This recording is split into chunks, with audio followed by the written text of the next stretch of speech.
കാലമാടന്റെ പെണ്ണ്. രചന നിലാവിന്റെ കൂട്ടുകാരി. അവതരണം സാലിം കരുളായി.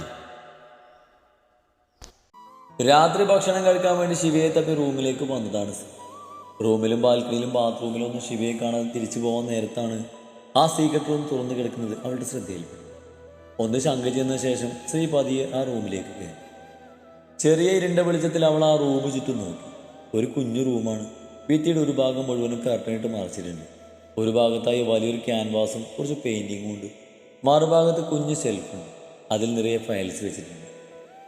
ക്യാൻവാസിന് മുന്നിൽ ഒരു ചെയറിട്ട് അതിലേക്ക് നോക്കി പുകച്ചുകൊണ്ടിരിക്കുന്ന ശിവയെ കണ്ടതും ശ്രീ വേഗം അവൻ്റെ അടുത്തേക്ക് നടന്നു. ശിവേട്ടാ, വാടക കിട്ടുമോയെന്ന് കരുതി ശ്രീ പേടിച്ചാണ് വിളിച്ചത്. അവളുടെ വിളി കേട്ടതും എന്തോ ആലോചനയിലായിരുന്നു ശ്രീ. ഞെട്ടി ശ്രീയെ നോക്കി. എന്താ? അത് ഭക്ഷണം കഴിക്കാൻ വിളിക്കാൻ. എനിക്കിപ്പോൾ വേണ്ട. കയ്യിലെ സിഗരറ്റ് ആസ്ട്രോയിലിട്ട് ശ്രീയെ നോക്കാതെ പറഞ്ഞു. എന്തു പറ്റി? അവിടെ എല്ലാവരും കാത്തിരിപ്പാണ്. ശ്രീ പറഞ്ഞു തീർന്നപ്പോഴേക്ക് ശിവ അവളെ പിടിച്ച് മടിയിലിരുത്തി അവളുടെ കഴുത്തിലേക്ക് മുഖം പൊഴുത്തി. പെട്ടെന്നുള്ള ശിവയുടെ പ്രവൃത്തിയിൽ ഞെട്ടിയ ശ്രീ ബോധം വന്നതുപോലെ അവൻ്റെ കൈക്കുള്ളിൽ കിടന്ന് കുതിരാൻ തോന്നി. അടങ്ങിയിരിക്കടി, എൻ്റെ മൈൻഡൊന്ന് റിലാക്സ് ആയിട്ട് വിടാൻ നിന്നെ. ശിവ പറഞ്ഞത് കേട്ട് അവൾ പിന്നൊന്നും മിണ്ടാതിരുന്നു. ഇടയ്ക്കെപ്പോഴോ അവളുടെ നോട്ടും അവൻ വരച്ചിട്ട് ക്യാൻവാസിലേക്ക് എത്തി. പുഞ്ചിരിച്ച് നിൽക്കുന്ന ഒരു പെണ്ണിൻ്റെ മുഖം കണ്ടതും അവൾ അവനെ തള്ളി മാറ്റി എഴുന്നേറ്റു. ആ ക്യാൻവാസിൻ്റെ അടുത്തേക്ക് നടന്നു. ശിവ വരക്കും എന്നത് തന്നെ ശ്രീക്ക് പുതിയ അറിവായിരുന്നു. ശിവേട്ടൻ വരക്കുമോ? കൈകൾ കൊണ്ട് ആ ചിത്രത്തിൽ തഴുകിക്കൊണ്ട് അതിൻ്റെ അടുത്തായിരുന്നു ശിവയുടെ ഫോണെടുത്ത് ഫ്ലാഷ് ലൈറ്റ് ഓണാക്കി ശ്രീ ആ ഫോട്ടോയിലേക്ക് നോക്കിയതും അക്ഷരാർത്ഥത്തിൽ ഞെട്ടിപ്പോയിരുന്നു. ഇതാരാ? മാധുരി. ആ പേരവളിൽ സ്ഫോടനം തന്നെ ഉണ്ടാക്കിയിരുന്നു. ഇന്ന് അവളുടെ ബർത്ത്ഡേ ആയിരുന്നു. എത്രയായിട്ടും ഒന്നും മറക്കാൻ പറ്റുന്നില്ല. ആ ചിത്രത്തിന് താഴെയായി ഹാപ്പി ബർത്ത്ഡേ മധു എന്ന് എഴുതിയ ക്യാപ്ഷനിൽ തന്നെ നിറഞ്ഞ മിഴികൾ ഉറപ്പിച്ചു നിൽക്കുന്ന സ്ത്രീയെ നോക്കി ശിവ പതിയെ പറഞ്ഞു. ഇതൊക്കെ കെട്ടി ശ്രീ തൻ്റെ തലയിൽ അമർത്തി പിടിച്ചു. ശരീരത്തിൽ എന്തൊക്കെയോ തളർച്ച വന്ന് മൂടും പോലെ തോന്നിയതും അവൾ പതിയെ ചുമരിൽ കൈകൾ ഊന്നി. എന്തു പറ്റി നിനക്ക്? ശ്രീയുടെ അസ്വസ്ഥതയോടെയുള്ള നൃത്തം കണ്ടത് ശിവ ചോദിച്ചു. ഒന്നുമില്ല, ചെറിയൊരു തലവേദന, ഞാൻ പോവാ. അത്രമാത്രം പറഞ്ഞ് ശ്രീ അവന് മുഖം കൊടുക്കാതെ അവിടുന്ന് ഇറങ്ങിപ്പോയിരുന്നു. കുറച്ചു നേരം ശിവ താൻ വരച്ച ചിത്രത്തിൽ നോക്കിയിരുന്നു. ഒന്ന് ദീർഘശ്വാസം വിട്ട് ഇരുന്നിടന്ന് എഴുന്നേറ്റ് റൂമിലേക്ക് നടന്നു. റൂമിലെത്തിയ ശിവ കാണുന്നത് ബെഡിൽ കമിഴ്ന്ന് കിടന്ന മുഖം പില്ലോയിൽ അമർത്തി കിടക്കുന്ന സ്ത്രീയാണ്. നിനക്ക് ഫുഡ് കഴിക്കണ്ടേ? എനിക്ക് വേണ്ട ശിവേട്ടാ. അതെന്താ എന്നെ വിളിക്കാൻ വന്നിട്ട് ഇപ്പം നിനക്ക് വേണ്ടതായോ? എനിക്ക് വിശക്കുന്നില്ല, തലവേദന, ഞാൻ കിടക്കട്ടെ. മുഖം തരാതെ സ്ത്രീ പറയുന്നത് കേട്ട് ശിവ പിന്നെ കൂടുതലൊന്നും പറയാതെ താഴേക്ക് പോയി. ശിവ താഴെ എത്തുമ്പോൾ എല്ലാവരും കഴിക്കാനിരുന്നിരുന്നു. ശ്രീ എന്തേ ശിവ, നിന്നെ വിളിക്കാൻ അങ്ങോട്ട് വന്നിരുന്നല്ലോ. അതമ്മേ, അവൾ നല്ല തലവേദന, കിടന്നു. അത്രമാത്രം പറഞ്ഞ് ശിവ തൻ്റെ പ്ലേറ്റിൽ വിളമ്പിയ ഭക്ഷണം കഴിക്കാൻ തുടങ്ങിയതും ശരത്തവൻ പറഞ്ഞത് കേട്ട് അവനെ സംശയത്തോടെ നോക്കി. സത്യം പറ, അവൾക്ക് എന്താ പറ്റി? പറഞ്ഞല്ലോ, തലവേദനയാണ്. ഈ തലവേദന പെട്ടെന്ന് വണ്ടി വിളിച്ച് വന്നതാണ്. ഇവിടുന്ന് നിന്റെ അടുത്തേക്ക് വരുന്നത് വരെ അവൾക്ക് തലവേദന ഇല്ലായിരുന്നല്ലോ. ശരത്ത് ശിവക്ക് കേൾക്കാൻ പാകത്തിൽ ശബ്ദം താഴ്ത്തി ചോദിച്ചു. എനിക്കറിയില്ല, വേണേ നീ പോയി ചോദിച്ചു നോക്ക്. ശിവ അത്രമാത്രം പറഞ്ഞ് കുറച്ച് കഴിച്ചെന്ന് വരുത്തി വേഗം എഴുന്നേറ്റ് പോയി. ശിവ തിരികെ റൂമിലേക്ക് എത്തുമ്പോഴേക്കും സ്ത്രീ ഉറക്കം പിടിച്ചിരുന്നു. ശിവയോട് ചേർന്ന് ഉറക്കം നഴിച്ച് കിടക്കുമ്പോഴും സ്ത്രീയുടെ കണ്ണുകൾ അവൾ പോലും അറിയാതെ നിറഞ്ഞു ഒഴുകിക്കൊണ്ടിരുന്നു. കണ്ണടക്കുമ്പോൾ അവളുടെ ഉള്ളിൽ ശിവ വരച്ചിട്ട് ക്യാൻവാസിലെയും സ്റ്റോക്ക് റൂമിൽ വെച്ച് കണ്ട ഫോട്ടോയിലെയും പുഞ്ചിരിക്കുന്ന ആ മുഖങ്ങളായിരുന്നു. അതിലേറെ അവളുടെ ഉള്ളിൽ കൊളുത്തിയത് മധുവിൻ്റെ ചിത്രത്തിലേക്ക് പ്രണയത്തോടെ നോക്കുന്ന ശിവയുടെ മുഖമായിരുന്നു. പിന്നീടുള്ള ദിവസങ്ങളിലെല്ലാം ശ്രീ ശിവയിൽ നിന്നും അകന്നു മാറിക്കൊണ്ട് നടന്നു. ഓഫീസിലും വീട്ടിലും അവൾ പരമാവധി അവന് മുന്നിൽപ്പെടാതെ കടിച്ചുകൂട്ടി. സ്ത്രീയുടെ ഒഴിഞ്ഞുമാറ്റവും ഒറ്റയ്ക്കിരുന്നുള്ള ഈ ആലോചനയും എല്ലാം ശിവയുടെ ശ്രദ്ധയിൽപ്പെടുന്നുണ്ടെങ്കിലും അവൻ കാര്യമായി അതിനെക്കുറിച്ച് അവളോട് തിരക്കിയില്ല. കാരണം അവളോട് അതിനെക്കുറിച്ച് തിരക്കുമ്പോഴെല്ലാം അവൾ ഓരോ കള്ളങ്ങൾ പറഞ്ഞ് ഒഴിഞ്ഞു മാറുന്നത് അവന് മനസ്സിലാവുന്നുണ്ടായി. ഒരു ഒഴിവ് ദിവസം വൈകുന്നേരം ശ്രീയും ശ്യാമും ഹാളിൽ TV കണ്ടുകൊണ്ടിരിക്കുമ്പോഴാണ് മാളു കയറി വന്നത്. മാളു വേഗത്തിൽ വന്ന് സെറ്റിയിലേക്കുന്ന സ്ത്രീയെ വലിച്ചെണീപ്പിച്ച് അവളുടെ കവളിൽ ശക്തിയായി ആഞ്ഞടിച്ചിരുന്നു. പെട്ടെന്നുള്ള മാളുവിൻ്റെ പ്രവൃത്തിയിൽ ശ്യാമും സ്ത്രീയും ഒരുപോലെ പകച്ചു നിന്നു. മാളു! ആ കാഴ്ച കണ്ട് സ്റ്റെയർ ഇറങ്ങി വന്ന ശിവയുടെ ശബ്ദം അവിടെയായിരുന്നു. നിനക്കെന്താടി, ഭ്രാന്തായോ? എന്തിനവളെ കാര്യമില്ലാതെ തല്ലുന്നത്? ഇവിടെ തല്ലുകയല്ല ചെയ്യേണ്ടേ? മാളു! ശിവേട്ടാ, ഇവളാ എൻ്റെ ചേച്ചിയുടെ മരണത്തിന് ഉത്തരവാദി. വിടില്ല ഞാനിവളെ. അപ്പോഴേക്കും ശബ്ദം കേട്ട് എല്ലാവരും അവിടെ എത്തിയിരുന്നു. മാളു, നീ എന്തൊക്കെയായി വിളിച്ചു പറയുന്നത്? സത്യ ശിവേട്ടാ ഞാൻ പറഞ്ഞത്. എല്ലാം പറഞ്ഞ് തന്നെയാണ് ഞാൻ വന്നത്. എന്നെ വിശ്വാസമായില്ലെങ്കിൽ ഇവളോട് തന്നെ ചോദിച്ചു നോക്കിയ എല്ലാം ഇവൾ തന്നെ പറയട്ടെ. ഇവൾക്ക് മധു ചേച്ചി അറിയില്ലെന്ന്. ഇവള് കാരണം എന്റെ ചേച്ചി മരിച്ചതെന്ന് ചോദിച്ചു നോക്ക് ഈ നിൽക്കുന്നവളോട്. ശ്രീ, ഇവൾ ഈ പറയുന്ന കാര്യങ്ങൾ സത്യമാണോ? നീ കാരണമാണോ എൻ്റെ മധു ഞങ്ങളെ വിട്ടുപോയത്? അടികൊണ്ട കവളിൽ കൈവച്ച് വിരുമ്പിലോടെ നിൽക്കുന്ന സ്ത്രീയെ പിടിച്ച് തൻ്റെ മുന്നിലേക്ക് നിർത്തി ശിവ ചോദിച്ചു. നിന്നോടാ ശ്രീ ഞാൻ ചോദിച്ചത്, വാ തുറന്നെന്തെങ്കിലും പറയടി. ശിവ ദേഷ്യത്തിൽ ചോദിച്ചതും ശ്രീ ഒന്ന് ഞെട്ടി. പിന്നെ പതിയെ തലയാട്ടിയതും ശിവ ഒന്നും വിശ്വസിക്കാനാവാതെ എല്ലാം തകർന്നവനെ പോലെ സെറ്റിയിലേക്കിരുന്നു. മറ്റുള്ളവർ അവസ്ഥയും അത് തന്നെയായിരുന്നു. അവളൊന്നും പറയില്ല, കാരണം ഞാൻ പറഞ്ഞത് സത്യമാണെന്ന് എന്നെക്കാൾ നന്നായി ഇവൾക്ക് അറിയാം. മതി, നിർത്തുമാളൂ. എന്തിനു വേണ്ടി ശ്രീ മധുശേഷി ഇല്ലാതാക്കണം? അതുകൊണ്ട് ഇവൾക്ക് എന്ത് നേട്ടാ കിട്ടുന്നത്? ശ്യാമന്റെ ചോദ്യം കേട്ടത് മാളുവിന്റെ ചുണ്ടിലൊരു പൂച്ചച്ചിരി വിരിഞ്ഞു. നേട്ടം ഇവൾക്ക് തന്നെയല്ലേ? എന്റെ ചേച്ചി പോയതോടുകൂടി വർഷങ്ങളായി ഇവൾ പ്രണയിച്ചിരുന്ന ആളും ആ താലിയും അവൾക്ക് സ്വന്തമായില്ലേ? നിങ്ങൾക്ക് വേണ്ടിയാണ് ശിവേട്ട നിങ്ങളെ പ്രണയിച്ചെന്ന ഒറ്റ കാരണം കൊണ്ടാ ഇവരൊക്കെ എന്റെ ചേച്ചിയെ. മതി, നിർത്ത്. ഇനിയെങ്കിലും വാ തുറന്ന് പറ ശ്രീ, ഇവൾ പറഞ്ഞൊന്നും സത്യമല്ലെന്ന്. സത്യമാണ്, മാളു ചേച്ചി പറഞ്ഞതെല്ലാം സത്യം. ഞാൻ കാരണമായല്ല, നിങ്ങളെ സ്നേഹിച്ചു എന്ന കാരണം കൊണ്ടാ നിങ്ങളുടെ മധു മരിച്ചത്. പക്ഷെ ബാക്കി പറയുമ്പോൾ ശ്രീയുടെ ഇരു കവളിലും മാറി മാറി ശിവയുടെ കൈ പതിഞ്ഞിരുന്നു. എന്തിനാണ് നീ ഇങ്ങനെയൊക്കെ ചെയ്തേ? ഇനി നീ ഒരു അക്ഷരം ഇടരുത്. ഇപ്പം ഇറങ്ങിക്കൊണ്ട് ഈ വീട്ടിൽ നിന്ന് ഇനി നിന്നെ കൺമുന്നിൽ കണ്ടുപോകരുത്. ശ്രീയെ തട്ടി മാറ്റിക്കൊണ്ട് ശിവ പറഞ്ഞതും വേച്ച് വീഴാൻ പോയ ശ്രീ ഒരുവിധം ബാലൻസ് ചെയ്ത് നിന്നു. ശിവേട്ട പ്ലീസ്, എനിക്ക് പറയാനുള്ളത് കേൾക്ക്. നിനക്കിനി എന്താണ് ഈ പറയാനുള്ളത്? പാവല്ല എന്നടി എന്റെ ചേച്ചി. ഒരു ദയയില്ലാതെ പറഞ്ഞിരുന്നെങ്കിൽ മാറി തരില്ലായിരുന്നു. നിനക്ക് വേണ്ടി വീട്ടിൽ തരില്ലായിരുന്നു ശിവേട്ടന്. ഇതെന്തിനാ? ശിവേട്ട എനിക്ക് പറയാനുള്ളത് കേൾക്ക് പ്ലീസ്. ശ്രീ എല്ലാം തകർന്നവനെ പോലെ സ്റ്റെപ്പ് കയറാൻ പോകുന്ന ശിവയുടെ കൈകളിൽ ഓടിച്ചെന്ന് പിടിച്ചുകൊണ്ട് പറഞ്ഞു. ചീ, മാറടി അങ്ങോട്ട്. നീ ഇത്രയ്ക്ക് ദൂഷിച്ച മനസ്സുള്ളവളാണെന്ന് ഞാൻ കരുതിയിലടി. നിന്റെ വായിൽ നിന്ന് കേട്ടല്ലോ എല്ലാം. ഇനി നീ പറയുന്നതൊന്നും എനിക്ക് കേൾക്കണ്ട. ഇനി എന്ത് ന്യായികനാടി പുള്ളിയെ നിനക്ക് പറയാനുള്ളത്? ഇനി നിന്നെ കൺമുന്നിൽ കണ്ടുപോകരുത്. എങ്ങോട്ടാണെന്ന് വെച്ചാൽ പൊക്കോ നീ. പിന്നെ ഇതിനു വേണ്ടിയല്ലേ നീ ഇതൊക്കെ ചെയ്തത്? ഇനി നിനക്കിത് വേണ്ട. ഇനി ഈ താലി കഴുത്തിലിടാനുള്ള അർഹത പോലും നിനക്ക് ഇല്ലടി. അതും പറഞ്ഞ് ശിവ ശ്രീയുടെ കഴുത്തിൽ കിടന്ന താലിയിൽ പിടുത്തപ്പെട്ടിരുന്നു. വേണ്ട ശിവേട്ട, പൊട്ടിക്കല്ലേ.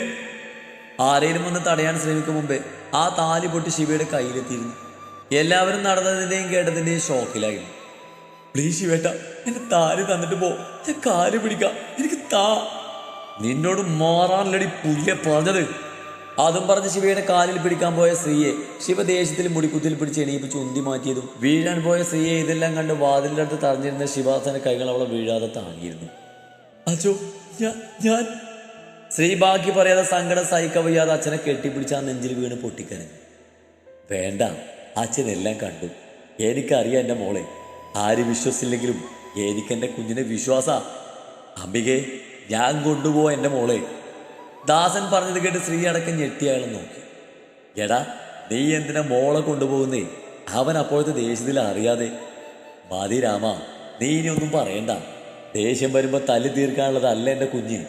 ഇതുവരെ ഒന്നും നുള്ളി പോലും നോവിച്ചിട്ടില്ല ഞാനിവളെ. ആ എൻ്റെ മുന്നിലിട്ടാ അവൻ എൻ്റെ കുഞ്ഞിനെ പട്ടിയെ തല്ലും പോലെ തല്ലിയത്. ശ്രീ, വാ പോകാം. ഇനി ഇവിടെ നിൽക്കണ്ട. അച്ചോ, വേണ്ട. എന്ത് വേണ്ടെന്ന്? നിന്റെ കഴുത്തിൽ താലി കെട്ടിയവൻ നിന്നെ അത് പൊട്ടിച്ച് മാറ്റി. ഇനി എന്ത് ബന്ധത്തിന്റെ പേരിലടി ഇവിടെ നിൽക്കുന്നത്? അതല്ല, നിന്നെ വിശ്വാസമില്ലാത്തവരുടെ കൂടെ നിൽക്കണം എന്നാണെങ്കിൽ നിനക്കിവിടെ കഴിയാം. പിന്നെ ഞാനും നീയുമായി ഒരു ബന്ധം ഉണ്ടാകില്ല. അച്ചോ, ഞാൻ വരാം. എല്ലാവരോടും യാത്ര പറഞ്ഞ് ദാസന്റെ കൈ പിടിച്ച് ആ വീടിന്റെ പടികൾ ഇറങ്ങുമ്പോൾ അറിയാതെയാണെങ്കിലും ശ്രീയുടെ കണ്ണുകൾ ശിവയെ തേടിപ്പോയെങ്കിലും നിരാശയായിരുന്നു ഫലം. മാളുവിന്റെ മുന്നിലെത്തിയതും ശ്രീ നടത്തി നിർത്തി അവളെ നോക്കി. ആ നോട്ടത്തിലുണ്ടായിരുന്നില്ല. സ്ത്രീയുടെ ചുവന്ന് കലങ്ങി നിറഞ്ഞൊഴുകുന്ന കണ്ണുകൾ കൊണ്ടുള്ള നോട്ടം മാളുവിൽ പതിച്ച നേരം അറിയാതെയാണെങ്കിലും അവളൊന്ന് പതറിപ്പോയിരുന്നു. കയറ്. അവൾക്ക് നേരെ ഡോറ് തുറന്നുകൊണ്ട് ദാസൻ പറഞ്ഞതും ശ്രീ ഒരിക്കൽ കൂടി എല്ലാവരെയും നോക്കി കാറിൽ കയറി. വീടിന്റെ ഗേറ്റ് കിടന്ന് കാറ് പോയതും ശ്രീ പൊട്ടിക്കരഞ്ഞ സീറ്റിലേക്ക് ചാരി. ആ കാറകന്നു പോകുന്ന ശബ്ദം കേട്ടതും ശിവ തന്റെ ദേഷ്യം സഹിക്കവയ്യാതെ കണ്ണിൽ കണ്ടതെല്ലാം എറിഞ്ഞുടച്ചു.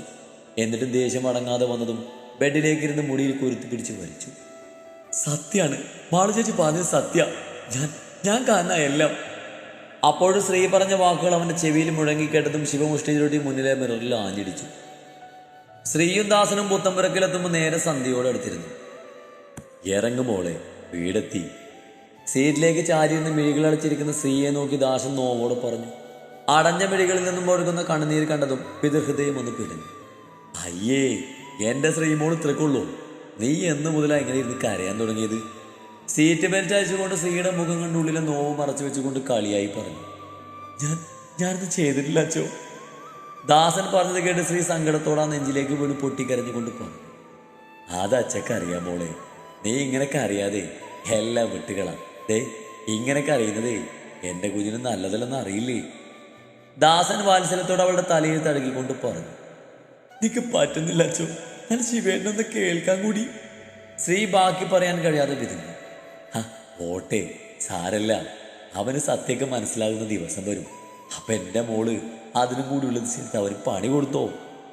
ദാസൻ പറഞ്ഞു കേട്ട് ശ്രീ ആ നെഞ്ചിൽ നിന്ന് മുഖം പോയിട്ട് നോക്കി അൻസനിലൂടെ തലയാട്ടി. That's my girl.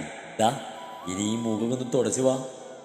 ദാസനൊരു ടിഷ്യൂ ശ്രീക്ക് നേരെ നീട്ടി പറഞ്ഞതും അവളത് വാങ്ങി മുഖമെല്ലാം തുടച്ച് കാറിൽ നിന്നിറങ്ങി.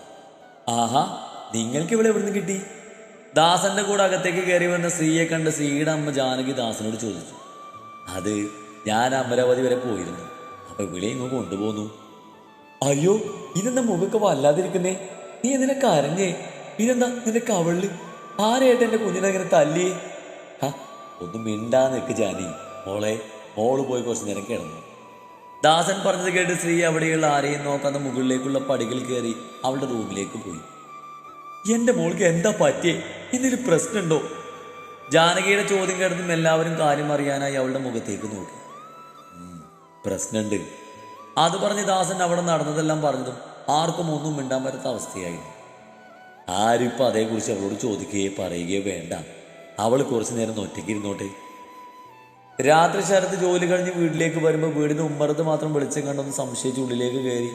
സാധാരണ എന്നും ഡ്യൂട്ടി കഴിഞ്ഞ് വരുമ്പോൾ ഹാളിലെല്ലാവരും ടി വി കണ്ടോ സംസാരിച്ചിരിക്കുന്നതോ പതിവ് കാഴ്ചയായിരുന്നു.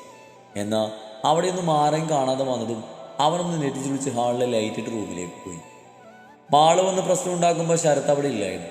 അതുകൊണ്ട് തന്നെ അവിടെ നടന്നൊന്നും അവൻ അറിഞ്ഞിരുന്നില്ല. ഇതെന്താ ഇവിടെ എല്ലാവർക്കും പറ്റിയേ? അവൻ റൂമിലെത്തിയത് മോളോർക്കുന്ന നീതുവിനെ നോക്കി ചോദിച്ചു. അവൻ്റെ ചോദ്യം കേട്ട് അവളൊന്നും വേണ്ടാതെ ബെഡിൽ എഴുന്നേറ്റിരുന്നു. നിനക്കെന്താടി വായിരുന്ന ആവില്ലേ? നിങ്ങൾക്കിവിടെ നടക്കുന്നൊന്നും അറിയണ്ടല്ലോ. 24 മണിക്കൂറും ജോലിക്കാർ മാത്രമേ ഉള്ളൂ. നീതു, നീ എന്നെ ദേഷ്യം പിടിപ്പിക്കാതെ കാര്യം എന്താണെന്ന് വെച്ചാൽ പറയടി. കാര്യം എന്താണെന്ന് പോയി ശിവയോട് ചോദിച്ചു നോക്ക്. ആരെങ്കിലും എന്തെങ്കിലും പറയുന്നത് കേട്ട് സ്വന്തം ഭാര്യ ഇറക്കി വിട്ട് അവനോട് തന്നെ പോയി ചോദിക്ക്. അവൾ പറയുന്നത് കേട്ട് അവൻ ദേഷ്യത്തിൽ നോക്കിയതും അവളെല്ലാം അവനോട് പറഞ്ഞു. ഈ പ്രശ്നമൊക്കെ ഉണ്ടാക്കിയ മാളം കണ്ടാ പോയെ? നീതു പറഞ്ഞതൊക്കെ കേട്ട് അവൻ ദേഷ്യത്തിൽ ചോദിച്ചു. അവന് ദേഷ്യം കണ്ടതും അവളൊന്നും ഭയന്ന്. ശിവയെ പോലെ പെട്ടെന്ന് ദേഷ്യം വരുന്ന കൂട്ടത്തിലല്ല. ദേഷ്യം വന്നവളുടെ കാര്യം ശിവയേക്കാൾ കഷ്ടമാണ്. അതൊക്കെ ആലോചിച്ച് അവൾ പേടിയോടെ അവൻ്റെ മുഖത്തേക്ക് നോക്കി. ഞാൻ ചോദിച്ചതിന് ഉത്തരം പറയടി.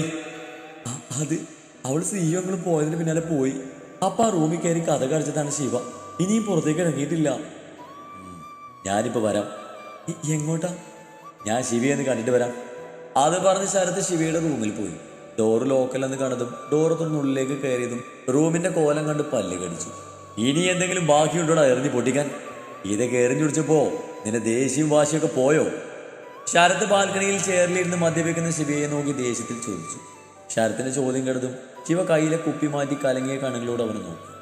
അവൻ്റെ കോലം കണ്ടതും ശരത്തിനുള്ളിൽ അതുവരെ ഉണ്ടായിരുന്ന ദേഷ്യക്ക് എങ്ങോട്ടോ പോയിരുന്നു. എന്താടാ ഇതൊക്കെ? എന്താ ഇവിടെ സംഭവിച്ചത്?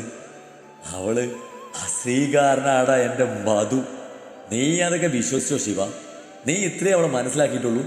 നീ എന്താ വിചാരിച്ചേ? വല്ലവരെന്തെങ്കിലും പറയുന്നത് കേട്ടാൽ ഞാൻ അവളോട് അങ്ങനെ പെരുമാറിയിരുന്നു. മാധവിൻ്റെ ഫോട്ടോ കാണുന്നതിന് ശേഷം അവളിൽ വന്ന മാറ്റം ഞാൻ ശ്രദ്ധിച്ചതാ. എന്തോ അവൾ എന്നോട് ഒളിക്കുന്നത് പോലെ തോന്നിയിട്ടുണ്ട് എനിക്ക്. പിന്നെ അവളുടെ വായിൽ തന്നെ എല്ലാം സത്യമാണെന്ന് അറിഞ്ഞപ്പോൾ സഹിക്കാൻ പറ്റിയില്ലടാ. കൂടെ ഈ വീഡിയോയും. അത് പറഞ്ഞ് ശിവ അവൻ്റെ ഫോണെടുത്തൊരു വീഡിയോ ഓണാക്കി ശരത്തിന് കാണിച്ചു കൊടുത്തു. ശിവ, ഇത് നിനക്കെങ്ങനെ? ഇനി എന്താ നിനക്ക് പറയാനുള്ളത്? ഇതെല്ലാം ഞാൻ കെട്ടിച്ചമച്ചതാണെന്നോ? ശരത്ത് വീണ്ടും ആ വീഡിയോ തന്നെ നോക്കി. കണ്ടാൽ തന്നെ അറിയാം അത് ഒറിജിനൽ വിഷ്വൽസ് ആണ്. നിനക്കറിയോ, ഇഷ്ടപ്പെട്ടു തുടങ്ങിയതാ ഞാൻ അവളെ. അവളുടെ ഭാഗത്തു നിന്നുള്ള ഈ പ്രവൃത്തി എനിക്ക് സഹിക്കാൻ പറ്റുന്നില്ലടാ. ശിവ, ഇതിലെന്തോ മിസ്റ്റേക്ക് എവിടെയോ സംഭവിച്ചിട്ടുണ്ട്. അല്ലാതെ നമ്മുടെ സ്ത്രീക്ക് ഒരാളെ കൊല്ലാനൊന്നും പറ്റില്ലടാ. ഇത് നിങ്ങളെ പിരിക്കാൻ വേണ്ടി ആരോ ഇടയിൽ കയറി കളിക്കുന്നതാ. അവൻ പറഞ്ഞത് കേട്ട് ശിവ ഒന്നും മിണ്ടാതെ മദ്യക്കുപ്പിയെടുത്ത് വായിലേക്ക് കമഴ്ത്തി.